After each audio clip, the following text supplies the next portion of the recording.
The USA is a mess. Our economy is crashing. Inflation is out of control. China, Russia, Iran, and North Korea have formed together as a menacing and destructive coalition like we've never seen before. Our currency is crashing and will no longer, in my opinion, be the world standard if it keeps going like this, which will be the single greatest defeat of our country in 200 years. We lose the power of the dollar.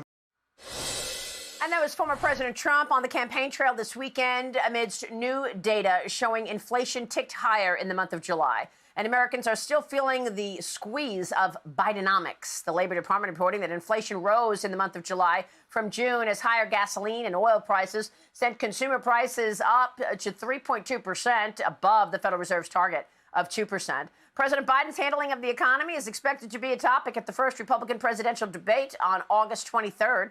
Which will be here live right here on Fox News. I hope you'll join us. Going into the debate, President Trump remains far and away the leader in the GOP field, outpacing his nearest competitor, Florida Governor Ron DeSantis, by 33%. Look at that number. Donald Trump is at 59% right now. Ron DeSantis is at 16%.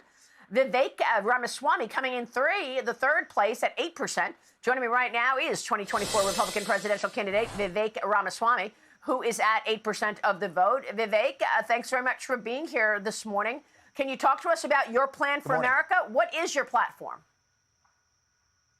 My core platform is get in there and shut down the administrative deep state, the three-letter agencies, the regulatory state that is a threat to our constitutional republic, from the FBI to the IRS to the ATF to the U.S. Department of Education.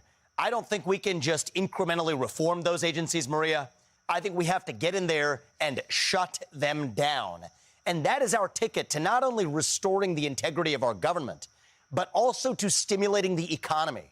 Because those three-letter agencies are actually the source of the unconstitutional federal regulations that act like a wet blanket on businesses both large and small in our economy. And so that's why a centerpiece of my agenda is delivering GDP growth, economic growth. And Maria, it is my conviction that young people, all people, are more proud of a country, more united behind that country when we are all making more money in that country. And so these things go hand in glove together to be able to both restore the integrity of our constitutional republic by getting rid of that fourth branch while also stimulating the economy in the process. Well, that all sounds very good, Vivek, especially in the face of all of these allegations of corruption and cover-up at the DOJ and the FBI. So it leads me to the next question of, did you just say the other day that you want to pardon Hunter Biden? We have evidence, bank records of potential bribery. Ted Cruz just said, if this is true, Biden should go to jail. Are you talking about pardoning the Biden family? Maria, that was misquoted in purposeful opposition research with the headline. You know how this game is played. I've actually been very clear. I've been the only presidential candidate who has been this clear that the first thing we need to do is clean house, shut down the FBI, refurbish the DOJ. I'm the only candidate to actually pledge to pardon Trump for all of these political persecutions through prosecutions, even peaceful January 6th protesters on down. I'm also happy to go on record. I heard you talking about it before. I'm on record going in favor of an impeachment inquiry on Biden because I personally believe the Ukraine war is indeed a repayment for a bribe made, now sending $200 billion of taxpayer money in the other direction. But what I've said is let me fast forward to January 21st, 2025, my second day in office, after we've issued those pardons, after we've set into motion shutting down the FBI, not just reforming it, actually restoring the integrity of our government.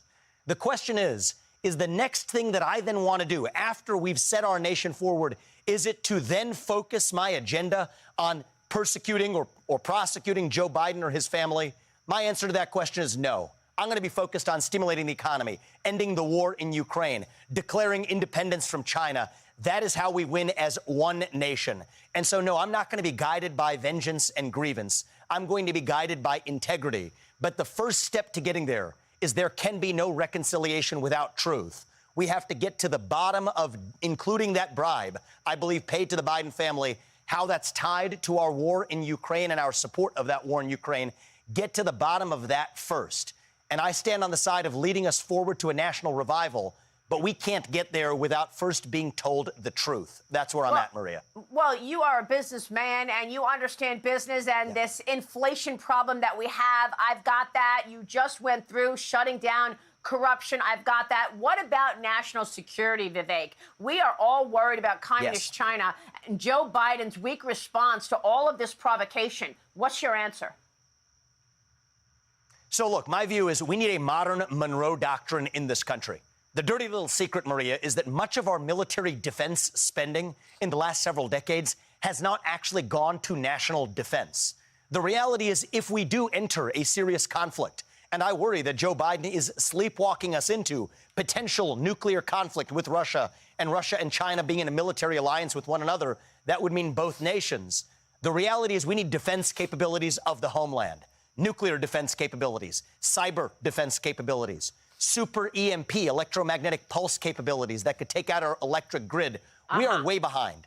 And so the hallmark of my foreign policy is going to be you don't mess with the homeland. Start with that first. Well, it's nice to hear some toughness, that's for sure. Vivek, you are at 8%. You've got the debate coming up. If you do not get higher numbers, or would you be prepared to work with perhaps President Trump? Have you spoken to President Trump about being a part of his cabinet?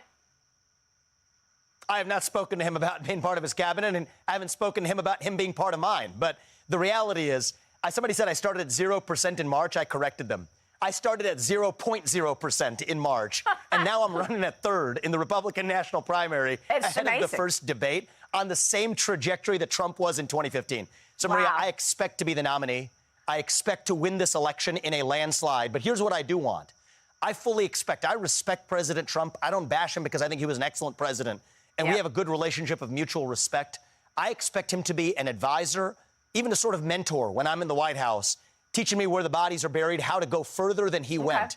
That's my mission with our America First agenda, and that's the relationship I expect. All of that sounds like reason to celebrate, which you did this weekend at the Iowa State Fair. Let's take a look.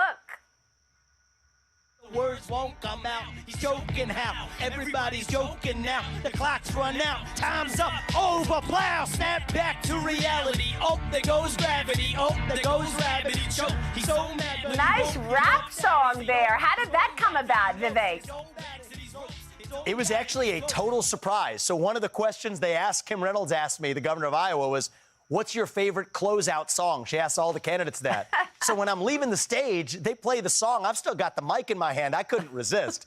And one of the things I'm saying is during this campaign, we all got to have a little fun, actually.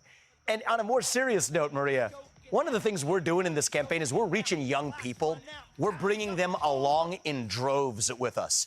The difference between a 50.1 electoral margin this cycle and a landslide is young people. And I think this can't be just a 50.1 Democrat versus Republican tug of war. This needs to be a landslide, a moral mandate, a Reagan 1980-style revolution. That's what I'm leading. And I think, honest to God, I'm the only candidate in this field who can actually deliver that landslide by bringing the next generation with us. I'm the youngest guy ever to run for the Republican nomination for U.S. president, so I better be doing some things differently. Well, it's a great point. Vivek, it's great to have you this morning. We'll be watching. Thanks very much. Thank you, Maria.